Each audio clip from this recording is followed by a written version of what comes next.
Si Abdul Aziz Ala ang isa sa mga pinakamahabang service sa Abu Sayyaf dito sa mga na interview namin dito sa 41st IB.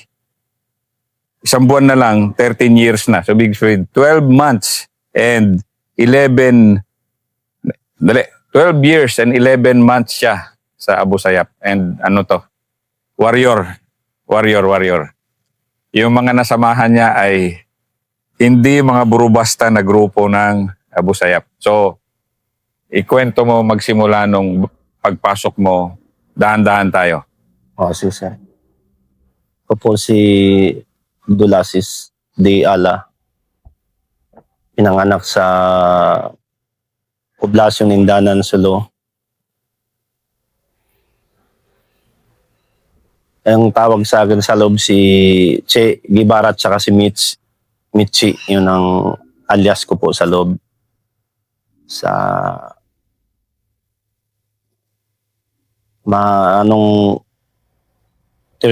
Mag-isang buwan na lang, 13 years ako sa grupo ng Abu Sayyaf na nakasama. Ang unang leader ko po si Parad, si Albadil Parad. Ang sunod po ay si Doc Abu. Ang pangatlo po si Misaya, si Alab si Misaya. Ang pangapat si Aldin Bagade. Doon na po ako huminto para magbalik loob sa gobyerno. Mahaba-habang serbisyo yan, brother. Mahaba-haba talaga na, yun nga, 12 years mahigit talaga. Ilang taong gulang ka anong age mo nung pumasok ka? 18 po. 18? 18 po. Bakit ka pumasok? Dahil sa, minsan kasi yung mga tropa ng Armed Forces of the Philippines, nag-strike sa namin po, sa barangay namin. Tapos, baguan lang kami sa area namin po. Galing ako ng Zamboanga, sidewalk vendors po ako doon. Sidewalk vendor ka? Opo. Hindi ka talaga tubong... Dito rin ako pinanganak. Tapos pagka matay ng elpat ko po, pag 97, doon ako nakatira hanggang 2003 sa Zamboanga. Pagbalik ko dito sa Sulu, yung kasikatan na ng Abu Sayyaf, yung area namin, palaging tinatambayan ng Abu Sayyaf. Parang inikayat po kami na sumama, ganito, ini-recruit, pinapakitaan kami ng pera at saka baril. So pag magpasok kayo, bigyan kayo ng baril, bigyan ng pera, ganito. Pero hindi kami parang ayaw namin talaga magpasok. Tapos parang may napicturan kami ng taga dito na pagkamalan na Abu Sayyaf, member po ako. So yun na. Hindi, naglaylo pa po ako. Umalis ako sa barangay namin. Pagkabalik ko po, yung takot yung doon sa amin, na may kakana po na parang palagi na daw ako sumasama kay Parad. Nangyari po, doon na, sumama na po ako kay Parad. Parang natutunan yung kwento na miyembro ako ng Abu Sayyaf. Pagka 2005, January 11 po, yun ang regular na nakapasok ako sa grupo ni Parad. Sino si Parad? Ni Albadil Parad po. Sa mga hindi nakakaalam kung sino siya, anong ugali niya, anong background niya, kasi malaking commander siya rito. Si Parad po ay isang tubong taga Talipaw, Samak Talipaw po. Sumama siya sa Abu Sayyaf ay 10 years old pa lang siya kay Abdul Razak Janjalani. Batch 98 po siya sa Abu Sayyaf. So, original talaga. Batch 98. Pagka nagkasikatan siya po, yung sumama siya sa kidnap sa Sipadan Island. Yung 22 na ata na mga bihag na yan. Yan. 2000 po nangyari yun. Doon siya nagpakilala? Doon siya nagpakilala. Bakit sa inyo, sa mga Abu Sayyaf, kailangan nyo magpakilala? Ang pagpakilala, ibig sabihin, gumawa ka ng isang malaking bagay para makilala ka. Depende rin po sa ano, sa kung anong rules mo sa loob. Kasi lahat may ano talaga, parang may kanyang-kanyang position sa loob. Sa loob. Sa loob po. Meron. So ikaw noon, tausog ka, pure-blooded tausog, sidewalk vendor galing Zamboanga, pumasok dito, nainganyo mag-Abu Sayyaf. Anong unang mga naging buhay mo? Kasi medyo alam mo na yung medyo city boy ka na eh. Bigla ka na mo yung jungle boy. O mga nasa 7 years ata ako nakatira sa city. Tapos yung original po ako natausog. Yung nanay ko po maimbong sa barangay Lunggang. Tatay ko naman po sa may Indanan, barangay Panabuan. Pinanganak lang ako sa may poblasyon Indanan. So okay lang sa'yo, hindi problema 'yan, 'di ba? Ang buhay nyo, iwas-iwas sa tropa, bundok, 'di ba? Nung Abu Sayyaf ka. Yung mabuse po. Walang ano 'yan, okay lang. Okay lang po. Kasi yung hindi pa ako masyado kilala po na akong inuutosan sa bayan para kung may maipakuha sa bayan na bala o mag-market doon ng pagkain. Kasi pag galing ka sa ano, parang kamo na city boy ka po, parang iniingatan ka sa loob. Ganon. O yung may tiktik ka. Kung alam mo yung kung anong diskarte sa bayan. Parang kasi city boy ka, iba yung style ng sidewalk vendor, 'di ba, na alam mo yung galaw ng syudad. Parang alam ang galaw ng syudad po, parang ganun. Tapos yung hindi pa ako kisunog po, parang tinatago ako sa mga may bisita. Ganun ang ano ko sa loob, ang rules ko sa loob. Pag mga 3 taon na ako sa loob, naging katiwala na ako ni Parad. Ano yung sabihin ng katiwala na? Yung ikaw na yung pag walang ano, hindi naman sa nagyayabang na sub-commander o under second command, pero kung may lakad siya, parang ikaw na yung mamamahala sa loob, sa mga tropa. Sa tropa. So parang sub-commander ka ni Parad? Hindi naman po. Kasi umiwas kami sa ganun. Kasi parang maikli yung buhay po pag sub-commander. Sub-commander. Pero ganun na rin. Opo. So, bilang isang sub-commander, ano yung una mong encounter na hindi mo makalimutan na... Kasi, kumbaga si Parad, medyo sa military, notorious talaga siya. Dito sa, ano po yung unang encounter namin, dito sa may barangay Karawan, Lower, papunta. Banda dito sa may Maimbong, 2005. Umaga yun po. Parang may minasakir na isang bahay. Tapos kami ano lang, parang rain post lang doon sa area na yan. Tapos pag isang araw, pag tama na doon na kami, naabutan namin yung tropa ng sundalo. Yung nagbagbagan na. Tapos pagka-withdraw namin sa may lugar namin, binumbahan kami ng OB-10. Kasi dati pwede pa. Binumbahan kami ng sa may Karawan. Sa area Karawan po kami, Indanan. Doon po. Yun yung una mong ano? Yung unang encounter ko talaga po dito sa may ambush po. Na-ambush kayo? Ambush. Kayo nang ambush o na-ambush kayo? Kami po, sa may bunot, Indanan, sa highway. Ang unang encounter ko po. Doon sa bunot.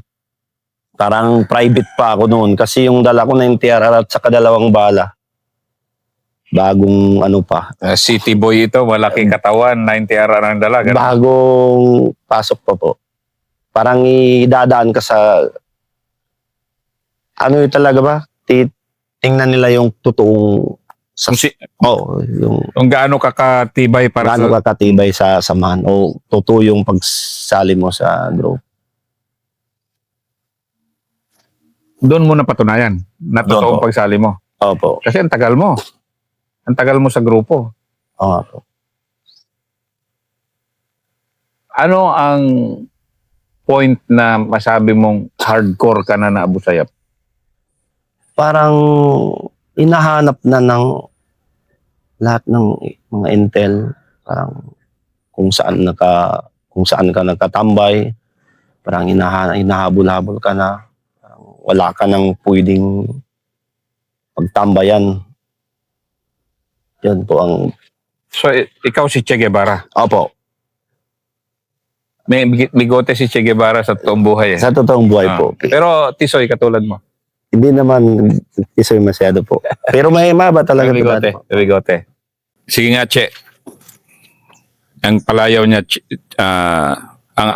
alias niya, Che Guevara sa loob 12 years, mahigit sa Abu Sayyaf. So, iniisa-isa niya ngayon yung naging experience niya, yung mga unang taon niya bilang halos sub-commander na ni Albader Parad na mabigat na commander dito. Sige, pakituloy mo yung kwento mo. Yung kwento ko, sir. Kasi pag bagong ano ka, sir, sa loob, parang may ano kasi lahat, may position. Parang sa sundalo rin, kung private ka o corporal, parang ganun. Idadaan ka talaga, parang isasala ka kung totoo. Yung unang pasok mo, parang hindi, mas parang pinagdududaan ka, yung bit-bit mo mga 7 months, ano pa, kawali at saka katuri at saka yung panglutuan hanggang 7 months. Kasi lalo na at medyo mabigat. Kasi si Albader Parad kasi talagang hardcore yun dahil na-under siya kay Abdurrajak talaga. Abdurrajak, adapt siya ni Abdurrajak. Adapt siya. 95, sa 95 pa sa bahay nila, yung pagkatapos pagpasok ng Ipil, pag-withdraw sa Ipil, diyan na sa bahay na nakatira, sa may samak, Talipaw. Nakatira si... Ay si Abdurrajak Junjalani. Sa kanya nakatira. Opo, sa nanay niya, Nanay ni... ni Albadel Parad. Bakit? Na-wounded si Abdurrajak doon? Parang humina yung katawan niya pagka galing sa ano po, Sa Ipil. pag galing sa Ipil. So, ibig sabihin, halos si Parad na yung naging halos kapalit o hindi naman. Hindi naman po. Marami. Pero diyan nagpahinga sa Diyan kanila. talaga sa bahay nila. Ginawa na, yung kwento ng nanay niya, parang ginawaan lang ng tiris na pinagtira niya, no? 3 taon, mahigit yun, o sobra 3 taon sa bahay nila. Kaya pag 95, burn, pagkatapos yun, pumunta na ng Basilan ulit, 98. Si Abdurrajak Junjalani. Galing dito mismo sa Talipaw. Ganun ba? Opo. So nakita mo pa si Abdurrajak, Wala po. Si ano lang, ang nasamaan ko lang, si Kadapi Junjalani. yung kapatid niya. Kapatid, 2006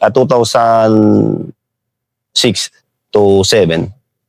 Tahimik lang si Kadapi, no? Kumpara kay Abu Sabaya. Abu Sabaya, Oo. maingay. Sila lang yung nasamaan ko, si si Kadapi Junjalani, si Snelo Napilon, si Umar Patik, yung namatay sa Mama Sapano, Si Marwan. si Marwan, yung Singaporean na maitim isa. Samaan ko po yun. Sila yung si Marwan, siya ang nagli-lecture sa amin sa sniper lecture. Sniper tsaka bombing. Hindi ako nagkumuha ng kurso sa sa bombing. Yung sa sniper. Lalim-lalim mo pala Che Guevara eh. Kaya pala tinawag kang Che Guevara eh. Ikaw si Fidel Castro, Che Guevara to eh. Sige, tuloy natin yung kwento mo. So, nung nagpapahinga nagre-recover si Abdurrajak, Opo. anong activities nyo ngayon ni Parad noon? Para yung sa akin po, na ano na lang, kwento na lang. Kasi hindi ko naabutan. At batch 2005 man ako po. Kasi nakatira sa bayan 95 to 98. Yun, yung sige, nung nakatira doon, pero nung iniwan niya si Parad dito, anong status na ni Parad kumpara kay Isnilon Hapilon nun? Di po, sinama niya na sa Basilan mismo. Si Parad. Si Parad, Opo. ganon. Yung unang encounter na sa may yung sa may Sampinit. Ang Pinit Complex. Sampinit. 1990. 98. At pagkalis niya sa Basilan, yung namatay na 99, si Abdurrajak. Abdurrajak. Oo. Yun, doon na siya umalis. Bumalik dito. Bumalik dito. Pagbalik dito, anong kwento niya sa'yo? Kasi 2005 ka na, pero pagbalik niya rito, Pagbalik na dito, active na siya, parang naglaylo sa 1 taon. Mm. Tapos yung may lakad na papuntang Malaysia sa Sipadan Island, siyempre batch 98 pa sila. Mm. Nakasama siya sa mga yung sa magkuha doon sa kidnap sa ano, Sipadan. sa Sipadan po. Naikwento niya paano nila kinuha. Opo. Paano daw? Nag-stage. Yung pinaggastos nila, hinostage na yung ano ng si Bong ng may-ari ng Sambuanga Store sa may downtown ng Hulo. Mm. Tinubos ng 1.5 million. Tapos yun ang pinangbili nila ng bangka sa Pandami.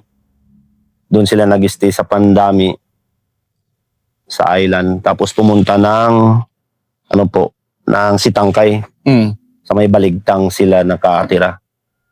Doon na sila nagbili ng bangka.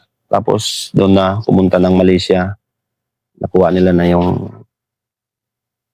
ilan po yun, 22 na hostage po. Kasi yun yung parang pinaka big yeah. bang ng Abu Sayyaf Oh, yeah. talaga, yung Opo. Sipadan hostages eh. Sumunod na lang yung Dos Palmas, ganun-ganun. Pero yung Sipadan talaga yung malakihan na ano, di ba? Nagpakilala Yung talaga. talagang napakilala dito sa buong Sulu. Kaya maraming nainganyo na bata o yung mga tao po. Dahil dito, bumahan ng pera nun. Dahil daming pera. Parang ganun po. Na may guy, marami ngayon nag-join.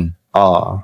So isa ka doon sa mga, pero 2005 pa naman yun. 2005, parang yung kasi kasagsagan ng gera, 2000 at hanggang yung sumama na kami, wala nang kidnap po. Ganun. O wala na. Oo nga. Wala. Nagsimula yung 2000, 2002, ano na yan? Oo, wala na. Kasi naghihirap kami hanggang mga 2000, mga 3 years sa loob, parang wala kaming pinagpupuan ng ng pera. Nung 2005, pagpasok mo, Wala talaga. walang pera. Wala. Naabot yung group namin kina Parad, naabot lang kami ng 6 6 katao? na katao lang kami. Sa dami noon, Oo, so ibig sabihin marami yon umalis na dahil wala ng pera. wala na. Yung naabutan ko, ano na lang sila magkapatid, tatlo, si Albad, si Lalong, si Arnacel Parad, at saka si Haji Gajil, yung namatay na, siya, at saka yung pinsan ko, si Aldin Bagadi, si Ma'amul Jopuri, ako. Bali, naging 6 na lang po kami. Talaga, ganun kaliit na yung grupo. Ganon kalit na lang ng 2000, 2008 po. Sumikat siya po ulit yung nakuha niya ang may nakidnap na yung ICRC po, taga Red Cross. Yun na. 2009. Yun ulit. Yun ulit. So sige, nandun ka na nun? Ano ka na nun? Ikaw na yung kwan. Wala na, umalis na ako sa grupo nila. Ibang under na naman po ako. Parang may personal na kami po. Kasi yung nanay niya na pangasawa ko, sa totoo lang po. Nanay ni Albader. Po. Parang may kunting Nagtampuhan kayo. tampuhan. Hindi ka naman niya... Hindi naman, umalis na lang ako sa grupo namin. Ay, ibang under na po ako. Pero sa ESG pa rin. Pero galit siya sa'yo doon. Dati po. Dati. Dati. Kaya umalis lang ako sa group. Sa grupo namin. Pero kasama mo siya, napalaban kayo, hindi masyado. Napasama po. Napalaban? Oo. Anong mga laban mo nakasama si Albader? Yung dito sa may Sampunay, yung namatay doon, katiwala ni Radulan Sayron. Join kami. Join doon si Marwan, si Angela, si Marpatik, yung Balibam po, si Snilo Napilon, si Abu Sulaiman, yung namatay sa Dao. Grabe yung grupo na yun. All-star cast yan. Halo kami po. All-star cast yan. Opo. saan Kami lang yung to? nakakalapit pag katiwala ka sa loob po. Ano, no? Pag katiwala ka sa loob, pwede ka magalo doon sa mga yan. Ito, Omar Patik, Abu Sulaiman. Nakita ko pa yung bangkay ni Abu Sulaiman. 2007 na Kia yan. SF po yung nakakala sa kanya. Tsaka kami, basta. SF po. Abu Sulaiman, Omar Patik, Marwan. Yan yung, kaya nagkaroon ng SAP 44 dahil kay Marwan. Okay, opo. Nagkakatay nila yung, Galing dito na yan po, si Marwan. si Marwan. Galing siya ng Cotabato, pag nag-train siya dito ng sniper, pagkabalik niya, bumalik ng Cotabato, yun na yun nangyari sa kanya. Yung sa 44. Sa 44. Galing na dito yun po. Grabe pala yung grupo niyo. Isnilon, Hapilon. Yung pagka-wounded sa akin, ano talaga kami, join sa planking kami na assign. Sige, ikwento mo nga yung buong encounter na yun kasi nandun lahat yung mabibigat na grupo. Yung isang araw, anong araw, nung pitch yan, 2007, nag-encounter kami sa may Loyal Sampu na yun. Pagka-withdraw namin dito sa may Laba, Mm. Laba, diyan sa gitna kami ng Labat sa Kabulabog, parang sa boundary. Nagpapahinga kami ng mga alas 12 ng tanghali. Mm. Nadaanan kami ng tropa dito, ano pa po, batalyon pa to ng 33rd IB. Mm. Si Sir Pabayo pa yung batcom dito. Dito nagtitraining yung mga kano, mga komando training dito po talaga ginagawa. Parang pag nagtitraining dito, parang nagigira talaga. Alam nyo talaga. Alam namin po. Alam nyo na kanoan nandito. Oo po, at saka DRC po dito. Tapos pagka tanghali, galing sila sa sa taas, sa may Karawan, nambus yung isang 6x6 dito sa may Kanislam. Mm. May dalang patay yung encounter namin ng isang araw. Mm. Galing na dito sa batalyon, punta ng bayan. Mm. Pag punta dyan sa may unahan, nambus. Inambos nyo. Hindi, ibang grupo. Oo. Kaya yung sa field lahat nagbaba. Mm. Kami yung nabunggo, sir. Field lahat nagbaba. Oo, sobra 4,400 na tropa ata yun. Hindi, sinong tropa nagbaba? Yung sundalo po. Kasi naambos dito. Pero may nagbaba. nambus na Mm. dito. Tapos, Tapos bumaba, yung nabunggo kami, nagpapahinga kami. Bangga yung gitna sa amin. Grupo talaga namin. paano ba formation nyo pag ganon? Naka-letter C po at saka L. Ang basic nyo ba, letter C at saka letter Letter L? C at saka L. Ano yung letter C nyo pag nagpapahinga o pati battle formation? Pag kasi, po yun, yung L na parang battle formation po. Kasi sa sundalo, di ba? Opo. Iba. Pero sa inyo, letter C ang basic nyo. Oo. Pag nagkabungguan, letter C. Kung sino yung, halimbawa, dito yung bangga, dito yung tutulong. Yun dito yung tambay. Yung gitna. Yung gitna, depensa. Kahit anong nangyari, walang pwedeng magpalag dito. Yung dito lang ang gagalaw. Ganon. Opo. So, kunyari magkaharap tayo, ako sundalo, ikaw Naka-hold line. nakaganyan ka, di ba? Iganon mo nga kamay mo, nakaganon ka. Opo. Yan ka, so bagbagang kita, ikaw na sa gitna, hindi ka talaga Hindi, gagalaw. hold line po dito. Hold the line. Oo, hold the line. So, mag-planking. Yung dito sa bandang kaliwa o kanan. Yun ang Oo. Pero pwede magsabay? Depende po pag magaling yung sa naka-assign doon, kaya pinipili lahat kung sino talaga yung pwede doon. So ito talagang fighter nyo? Oo. Yung nandito Sa dulo. sa dulo? Oo. O, tingnan mo. So yung nasa dulo nyo yung fighter talaga na Oo, yun. kahit pito-pito lang yan po. Mga isang sniper at saka parang ganun lang po. Kami sobrang 12 lang kami. Si Parad, ako, si Aldin Bagadi, si Yasir Igasan, si Marwan, parang yung Isnelo Napilon at saka si Radulan sa gitna, si Doc Abo sa gitna. Dahil sila matatanda na. Hindi sila yung parang dinibip. Sila yung Pinoprotektahan nyo. pinoprotektahan po. Pero si Isnilon, bata pa naman eh. Malakas gumalaw po. Matapang. Matapang si Isnilon. Pati si Radulan din daw, matapang din daw eh. Hindi masyado. Parang parehas din sila. Pero si talaga, para yung malakas gumalaw si Isnilon. Snelon. Dito naman sa kanan, sino yung matapang dyan? Mga grupo ng patikol po, pinipili na lang kung sino yung... Mga kondet. Oo. Ganun pala yung style nyo. Opo. So sino nakalaban nyo rito sa encounter na to? Sa 30-30, ewan ko kung anong kumpanya yun po. Sina Rudy Pulido siguro yan. 1,000, mga 17 yung namatay sa kanila po. Naka-recover kami ng siyam na baril. Isang Minimi, isang M23, dalawang BBR Malight na 4 na M16 long.